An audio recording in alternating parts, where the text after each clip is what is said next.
Señores auditores de Radio Portales, muy pero muy buenas tardes. Bienvenidos a nuestro programa de transmisión diaria, Vamos Somos Chilenos, programa que se emite de lunes a viernes de 19 a 20 horas por nuestra Radio Portales 89.5 FM. Estoy con mi compañero hoy, Eduardo Troncoso, quien les habla, Nil Ruiz. Buenas tardes, Eduardo. Estamos solos. Nos dejó Yor por unos minutos, nada más. Así es, pues Neil, qué gusto verte y oírte nuevamente. Buenas tardes y a todos nuestros auditores de Radio Portales de Valparaíso en este lindo día que ha sido intenso hoy día. Así que tendremos mucho que conversar, Neil, y mucho que entretenernos hoy día con nuestros auditores. Sí, 3 de agosto. Ya estamos en el último, casi en el codito del año, ¿sí? Ya nos queda pocos meses para terminar este año, movido, por supuesto, donde hemos hecho muchas cosas que no hicimos en estos años de pandemia. En mi caso, visitar a la familia después de largos periodos sin poder verlo. Así que, bueno, acá estamos, acá estamos. Sí, pues imagínate, yo pude conocer a mi nieto después de 2 años, a nuestro tercer nieto, Uy, así que lo conocíamos por pantalla nomás. Así que fue una experiencia interesante. Tenía 2 años y 2 meses cuando llegó de Australia. qué emotivo, ¿no? Qué Así emotivo que muy lindo. momento. Sí. Y nos juntamos con los 4 hijos después de 6 años, imagínate. Wow. Así que la pandemia nos mantuvo alejados, al menos desde el punto de vista material. Igual, gracias a Dios, con las comunicaciones hoy día, uno está todos los Sí. días con ellos en presencia y es una cosa increíble. Sí, sí, sí, tal cual. Bueno, en buena hora y me imagino que nuestros auditores también en algún momento habrán podido disfrutar de los reencuentros familiares y con amigos después de estos años bastante atípicos, ¿no? Te cuento que hoy, 3 de agosto, está de aniversario la ciudad de San Felipe. Así que felicitaciones.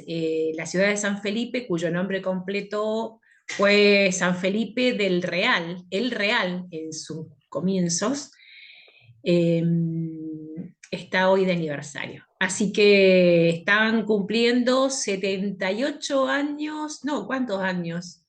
No, No, más de 78, ¿no? Mucho, en no, pues, 1740, muchos años. Así que así no, es. no, no tengo, no soy buena para las matemáticas, así que, pero están de aniversario. ¿Tú tienes algo para contarnos con respecto de hoy, día 3 de Bueno, agosto? para bueno, hoy día es Santa Lidia, un saludo a todas las Lidias, un nombre muy Ujú. bonito, discípula de San Francisco de Asís. Eh, y para los porteños, bueno, esta semana fue una semana alegre porque Wanderers ganó finalmente después de varios fines de semana que no le había ido bien. Así que el fantasma de pasar a la tercera división ya se empieza a alejar. Así que un saludo a los wanderinos, a nuestros amigos porteños. Y ánimo que si siguen así es posible que ya el próximo año nos veamos de nuevo en primera división. Esperemos que sea así. Se lo merece Valparaíso, se lo merece Wanderers por toda su trayectoria. Así que lo otro también, una muy buena noticia, me enteré ayer que el Liceo Eduardo de la Barra, liceo emblemático, liceo importantísimo aquí de Valparaíso, va a mandar un equipo de robótica a un concurso en Brasil. Ah, mira qué bueno. Así que fueron seleccionados dentro de varios colegios del país. Así que un saludo muy grande a ese gran liceo, a su directora, mi amiga Lorena Cortés, con quien estuve chateando ayer a raíz de esta noticia. Está muy feliz. Sería Eh, bueno poder invitarla, así nos cuenta un poquito más al respecto. yo creo, voy a preguntarle si está. Tú sabes que las agendas para los directores de colegio, yo pasé por ese trance, son bastante complicadas, pero estoy seguro que va a estar feliz y va a ser una muy buena entrevista. Ella es una mujer encantadora, muy empeñosa, una profesora de vocación, una persona con una vocación además de servicio público increíble, así que ojalá podamos tenerla por acá en un próximo programa. Así que felicitaciones a estos muchachos y a los profesores que los guían. El profesor Juanito, que fue el fundador de este club, de este círculo de robótica, y en nombre de él le pusieron en honor a él le pusieron el nombre a un robot, así que está Así, Juanito. el profesor Juanito, así que él sabe quién es, yo no sé ni siquiera el apellido, lo que viene en el diario, así que, pero sí son los jóvenes. Hay el respeto formal hoy día no es igual a lo que era en nuestros años mozos. El trato es mucho más cercano con los profesores, pero cuando hay cariño, ese respeto se transforma en una especie de devoción, de un Admiración. seguir al profesor como un líder y acercarse a ellos. Y aparecen profesores como Juanito y otros que yo he conocido, que son realmente líderes que le abren el mundo a estos muchachos. Y sobre todo en el colegio como el Eduardo de la Barra, que es un liceo que tiene altos índices de vulnerabilidad. Cerca del 80% de los niños que van a este liceo son niños que tienen situaciones complicadas en lo económico, en lo social, en lo familiar. Y en estas actividades, eh, como este círculo, también ellos fundaron años atrás, y por eso los conocí, una fundación dedicada a la amistad cívica, a la formación cívica de los jóvenes. Y en este tipo de actividades justamente estos jóvenes encuentran un camino, más allá del conocimiento y de las habilidades que le enseña en general cualquier buen liceo, encuentran también la pertenencia a algo específico que los motiva, que los empuja, y eso es tremendamente valioso. Así que, y es un tema que, bueno, nos toca bastante de cerca porque un rato más vamos a estar hablando justamente de educación. Así que un saludo nuevamente a Lorena Cortés y al Liceo Eduardo de la Barra por este gran logro y que les vaya bien en Brasil y que lo pasen bien también, ¿por qué no?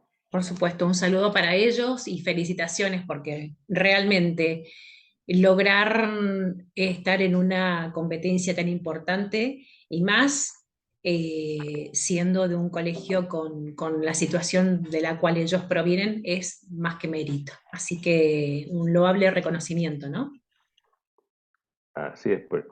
Oye, San Bu- Felipe es una tierra muy importante, tú sabes, porque aparte de su historia, tiene zonas históricas muy ricas, todavía conserva algunos edificios bien impactantes. Además, 224 años saqué la mira cuenta. qué bueno.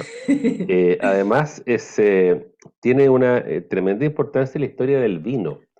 Sabes que en el valle, en el valle del río Concagua, en la parte alta del valle, justamente hasta San Felipe, los Andes, se sembraron las primeras viñas que trajeron los monjes en tiempos de la colonia, y fueron las familias que radicadas allá las que criaron esas primeras viñas, y entre ellos, bueno, la cepa más conocida es la Cabernet Sauvignon, y de ahí después surgió el Carmener, que es otra historia más larga, y ocurrió que tiempo después en Es Europa hubo una, perdón, una. es una cepa bivarietal, Cabernet Sauvignon.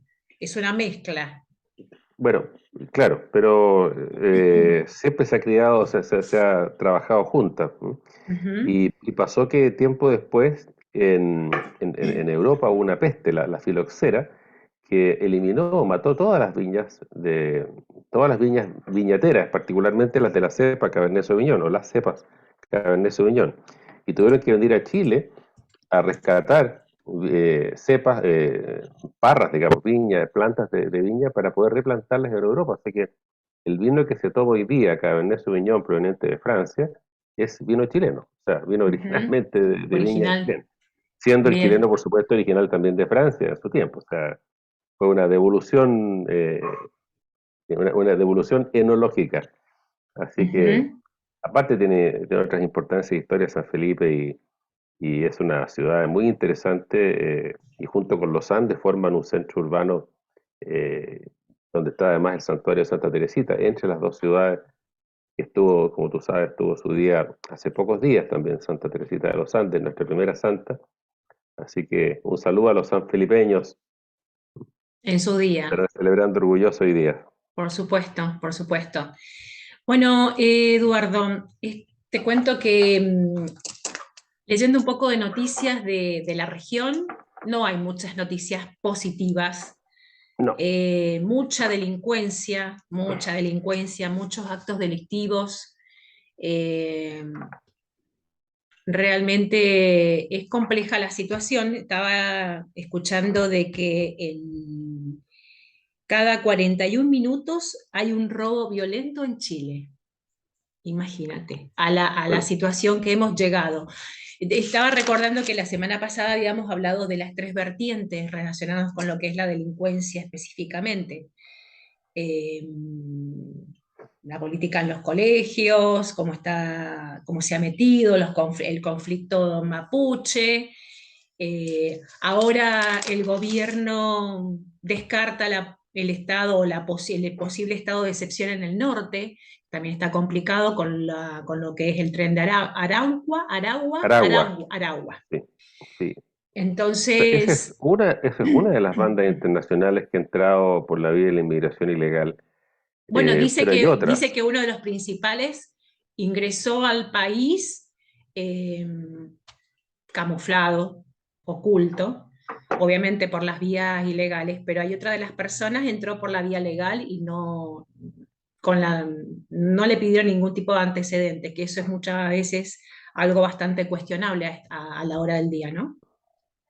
Sí, pues es complicado porque tú cuando le pides antecedentes a un gobierno del cual esa persona viene arrancando por razones de una violencia extrema, tú no sabes si la información que te van a dar es fidedigna también. Entonces es complicado. Sí, bueno, pero si no lo solicita es peor, Claro, me parece. O claro. sea, por Y lo menos si lo claro, solicitan y están ahí como en tela de juicio, si es verdad o no, tú lo tienes ubicado, identificado, pero si viene se le puede hacer un un seguimiento, claro. seguimiento, claro, pero si no le solicitas antecedentes, ¿qué sabes?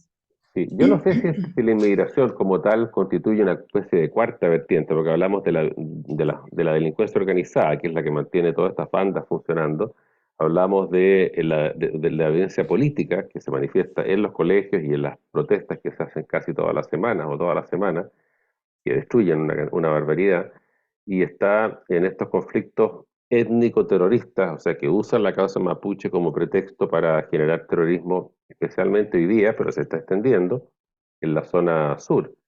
Pero no sé si la migración sería una cuarta vertiente o solamente un Yo, camino para las bandas organizadas y poder incrementar esa yo vertiente. lo calificaría como una cuarta vertiente, porque a partir de ahí,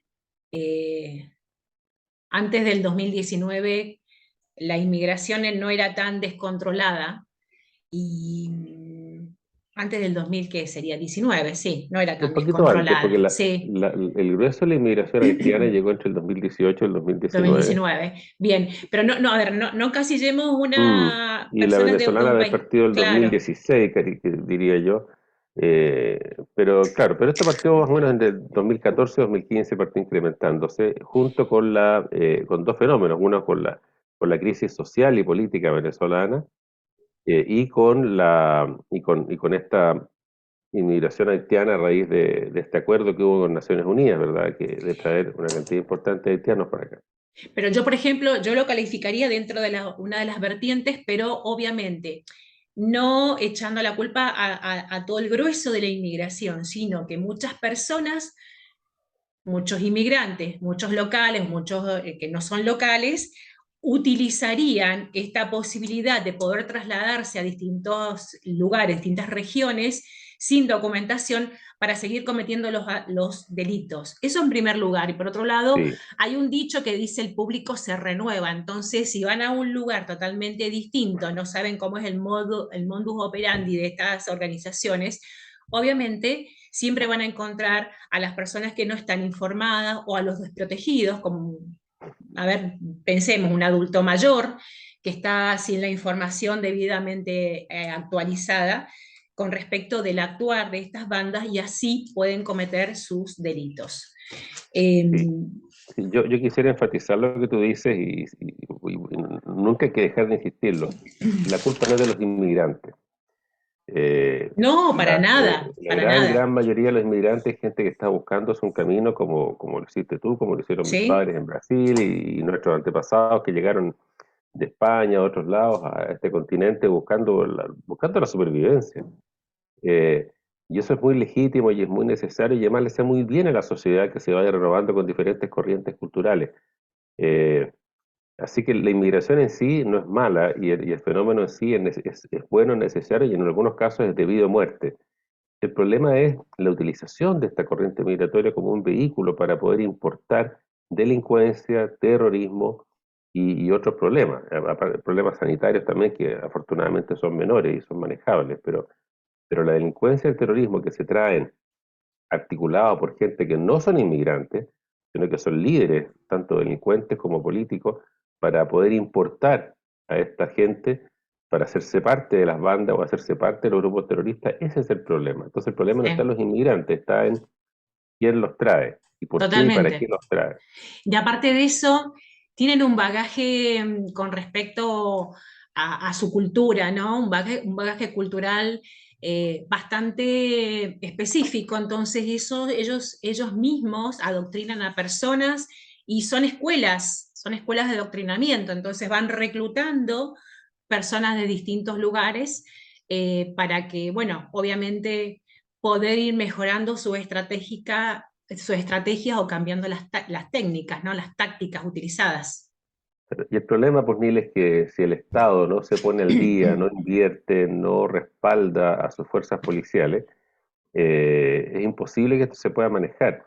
Y lamentablemente, yo diría, en los últimos 15 años hemos visto cómo todos los gobiernos, sin excepción, han ido dejando de lado, abandonando, cuestionando a los carabineros. Sí. La PDI se ha logrado defender un poco más, incluso diría que se ha superado mucho. eh, Así que, pero aún así, uno ve que como Carabineros es cada vez más maltratado, especialmente durante las protestas de octubre de 2019. Carabineros lo pasó pésimo. Yo recuerdo haber estado en el centro de Santiago por otros temas y haberme encontrado con estos pelotones de carabineros y verle las caras, pero en ese momento todos estaban preparándose para actuar. Una cara de angustia, una cara de decir, y ahora me va a tocar de nuevo, ¿y qué va a pasar conmigo? O sea, un carabinero enfrentado a un piquete de protestantes tiene dos posibilidades: o sale herido o sale procesado. Sí. Ninguna. No nos olvidemos que tanto la gente de Carabineros, PDI, GOPE, Fuerzas Especiales, que Ujú. son contados con la mano para la región, son personas como nosotros y que ellos mismos salen a dar su vida por nuestra seguridad muchas veces. Eh, entonces realmente es una pena que no sean que no salgan a defendernos con la seguridad o con las medidas necesarias para poder hacerlo. Ellos te están totalmente expuestos a Sí, cualquier situación. sí, y aquí, Neil, se ha producido una situación que para mí es muy grave. A la policía, carabineros y pedí, pero particularmente carabineros, que es la que está como fuerza pública, se le exige unas ciertas reglas de uso de la fuerza, las famosas RUF, que se basan en el principio de de la defensa propia. O sea, ellos salen a defenderse. En el fondo, ellos tienen que actuar con la fuerza no más que la fuerza de su adversario. O sea, van a empatar.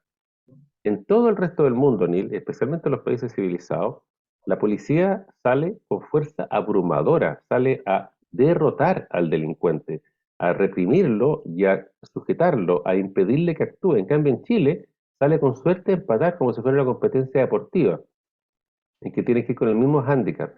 Y no puede ser así. La policía tiene que tener las atribuciones para el uso de la fuerza. Y si la persona, de momento que actúa en contra de la ley, no puede pretender que se le trate con cariño, con respeto, con amor, que no se le haga nada. La persona que se pone en contra es la persona que amenaza a la policía, la persona que amenaza al orden establecido, es el Estado que tiene que ejercer toda la fuerza necesaria, no una fuerza equivalente, equiparada o que sea solamente para defenderse. Las fuerzas policiales no están para defenderse a ellos, están para defender al Estado, a la propiedad pública, privada y al funcionamiento normal del Estado.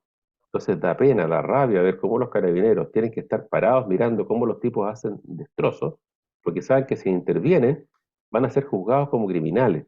No solamente destrozos, sino también atentan sobre la persona de cada uno de ellos, ¿no? Porque son Por supuesto. agredidos. Y contra terceras personas que pueden estar ahí, te fijas, y son víctimas. Sí. Vimos el caso de estos dos marinos que, actuando en el contexto del estado de excepción, se enfrentaron con con una banda que estaba tomando un campo, perdón, estaban emboscando, que estaban atacando carabineros, y uno de ellos fue abatido y terminaron enjuiciados y a riesgo de estar con prisión preventiva. Entonces, al final, ¿qué incentivo tiene la persona que trabaja para el Estado si ante una situación de enfrentamiento va a ser tratado como delincuente? ¿Qué garantías tiene? Entonces, En- eso es muy grave y esto no se olviden que en Bolivia ya ocurrió. En Bolivia llegó una situación tal que la policía dijo, no salimos más, nos quedamos en nuestros cuarteles. Y el presidente en esa época, Evo Morales, recurrió al ejército y el ejército dijo, nosotros tampoco salimos.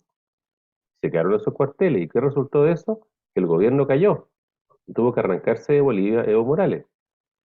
Entonces, esto puede llegar a ocurrir, esto no es ficción, esto ya ocurrió en un país vecino y esto pasa cuando el Estado, representado por sus autoridades, en este caso el Poder Ejecutivo, que es el que tiene la responsabilidad, y respaldado por la Fiscalía, que es el que tiene que perseguir a los delincuentes, se ponen del lado del delincuente y no del lado de la institución y de las personas que están defendiendo al país de esos delincuentes.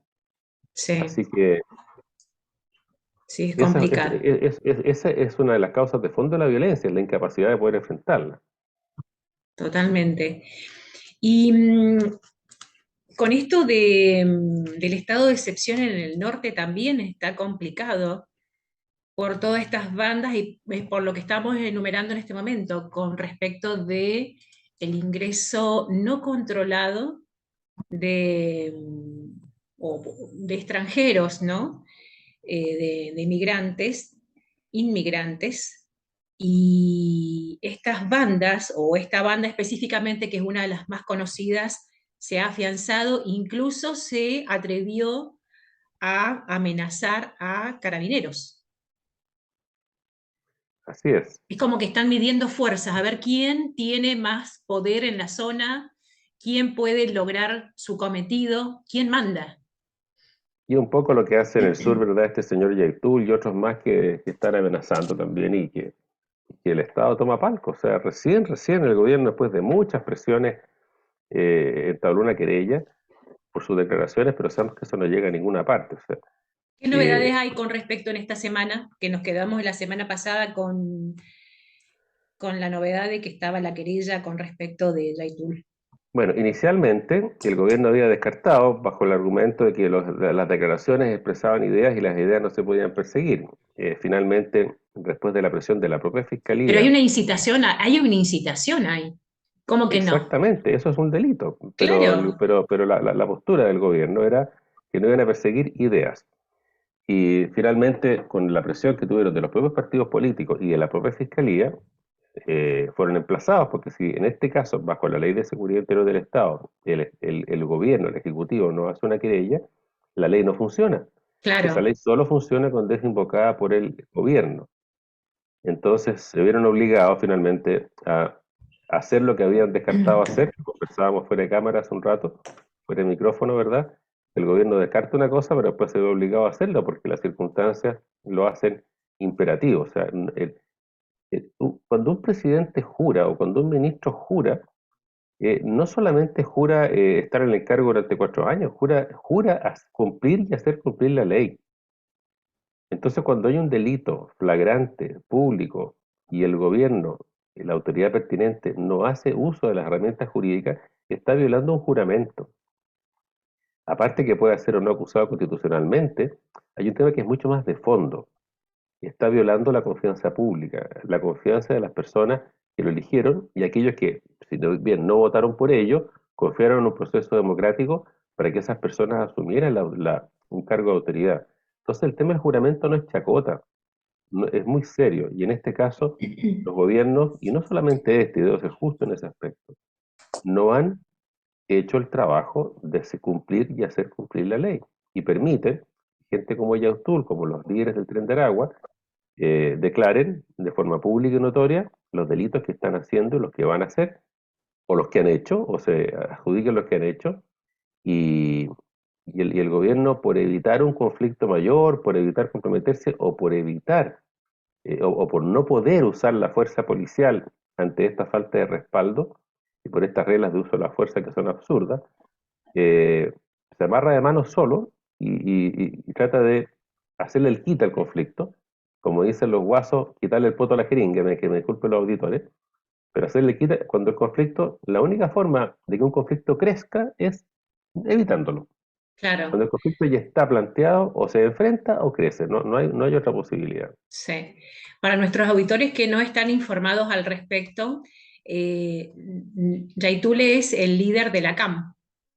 Sí, coordinador Arauco Mayeco. Ujú. Y la semana pasada hubo un quiebre entre lo que es el gobierno, específicamente el presidente, con respecto del acercamiento a esta coordinadora Arauco Mayeco.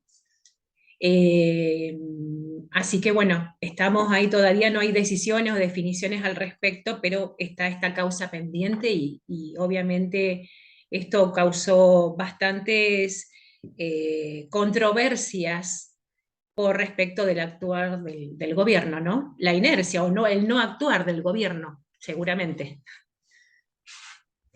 Así Así que, que, y tenemos otros temas bien trascendentes en la agenda pública, no sé si los vemos ahora o en el otro bloque, pero tenemos dos temas importantísimos. Uno es la reforma tributaria que ya entró al Congreso y está en plena discusión, y que afecta mucho a las personas que tienen propiedades y que viven o complementan su renta con esos arriendos, porque esta reforma les va a poner impuestos a esos arriendos. Y entonces, sobre todo gente como de la tercera edad como yo, ¿verdad? Que ven en su tranquilidad económica con la renta de una casa, un departamento que va a complementar la pensión, que generalmente la pensión no es muy abundante, que van a verse afectados por un impuesto que antes no existía. También las personas que hoy día tengan una propiedad y la quieran vender para achicarse, entre comillas, ¿verdad?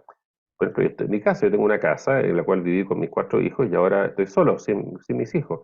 Y quiero vender esa casa y irme a un departamento más chico. Bueno, voy a tener que pagar un tremendo impuesto por la venta de esa casa, cosa que antes no ocurría.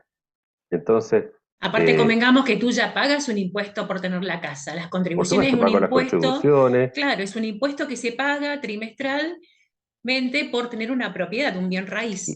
Y no solo eso, la renta con la cual yo pago mi También, dividendo también pago un impuesto bastante elevado. Entonces, al sí, final pagas por todos lados, sin contar el IVA que es universal, ¿verdad?